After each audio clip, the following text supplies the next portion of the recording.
Bom, a gente vai discutir agora um pouco sobre a classificação das fraturas, né? E como a gente começa a fazer uma leitura a partir do momento em que a gente identifica o paciente com um tipo de trauma. A classificação de fratura ela pode ser basicamente dividida em 4 pontos aí importantes para a gente poder discutir.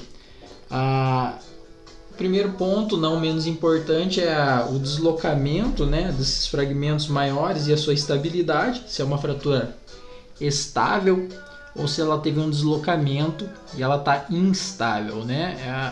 Basicamente, deixa eu tirar o dedo da frente, uma fratura que é estável, uma fratura, por exemplo, em galho verde, ou uma fratura com osso acessório, por exemplo, tíbia, por exemplo, rádio, onde a gente tem o osso acessório, que seria a fíbula ou a ulna, né, no caso do rádio. Isso faz com que gere uma certa estabilidade, não que esses ossos acessórios eles possam suportar de maneira isolada a carga mecânica que esse paciente vai exercer, né? Então, basicamente, se você tem só uma fratura de fíbula, possivelmente a tíbia conseguirá dar todo o suporte mecânico necessário, pelo menos no caso dos cães e cães de pequeno porte, né? No caso do humano, a gente passa por cirurgia, vai para faca. Segundo ponto, a localização e o número de linhas de fratura. Por exemplo, a nossa fratura, o osso ele pode ser dividido em 3 partes, né? Epífise, metáfise e diáfise. No caso, nossa fratura é uma fratura diafisária de fêmur, né? Diafisária e de traço simples, porque a gente só compreende uma única linha de fratura. Beleza? Então, fratura em diáfise femoral de transversa, né?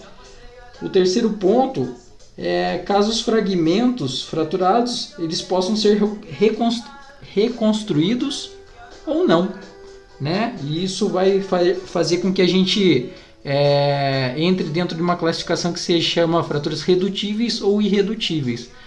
Sempre que a gente fala de fratura redutível, são fraturas em que a gente consegue, são mais de um fragmento, né?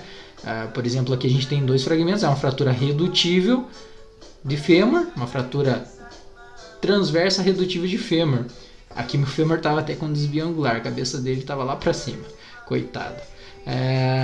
Ou fraturas irredutíveis, por exemplo, fraturas cominutivas, né? A gente vai abordar as fraturas cominutivas em um segundo momento, em um outro vídeo, e para a gente poder elucidar o tratamento que eu aprendi como sendo um tratamento biológico, né? Um tratamento mais jardineiro aí. A gente trata ele de forma mais conservadora, tenta preservar calo ósseo.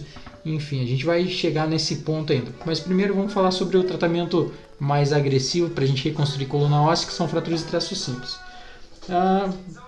Seriam basicamente esses 3 pontos iniciais, e o quarto ponto é caso a fratura ela seja aberta ou não, né, exposta ou não.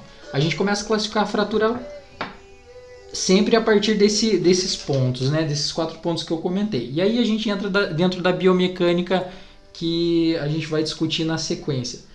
Em relação à biomecânica, né, vamos lá. Falando sobre biomecânica, eu tô com uma colinha aqui, uma colinha básica, que eu fiz um roteiro. Então, em relação à biomecânica, a gente tem algumas forças que atuam nesse foco de fratura. Fraturas de traço simples ou fraturas transversas ou oblíquas curtas, oblíquas longas, elas possuem determinadas forças biomecânicas que vão atuar. Forças essas que são a força de arqueamento, né? A força de arqueamento, a força de rotação, seja ela um fragmento proximal ou fragmento distal, isso vai depender da cobertura muscular e da inserção de tendões, ligamentos. E a força de compressão ou distração. Compressão axial, carga, né? Sempre quando o paciente ele pisa no chão, ele vai ter uma carga depositada sobre esse foco de fratura, ou de distração, dependendo da localização anatômica, você vai ter avulsão de algumas partes aí, por exemplo, crista de tíbia, ela avulsiona em pacientes mais jovens ou pacientes que sofrem um trauma muito específico.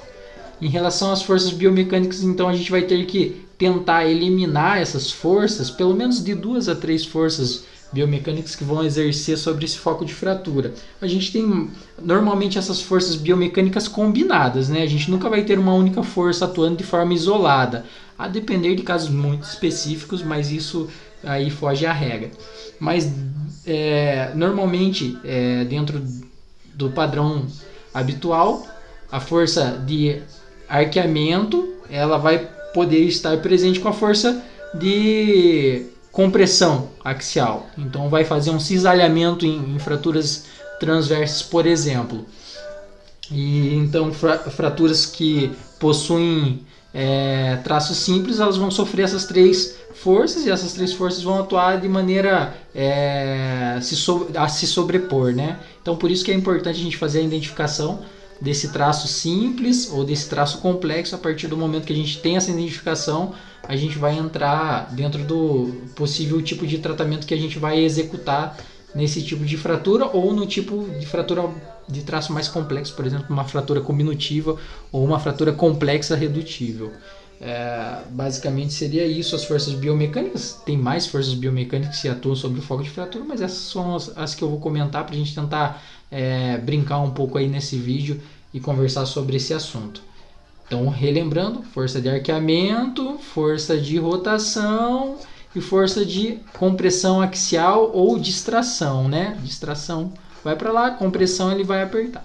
Beleza?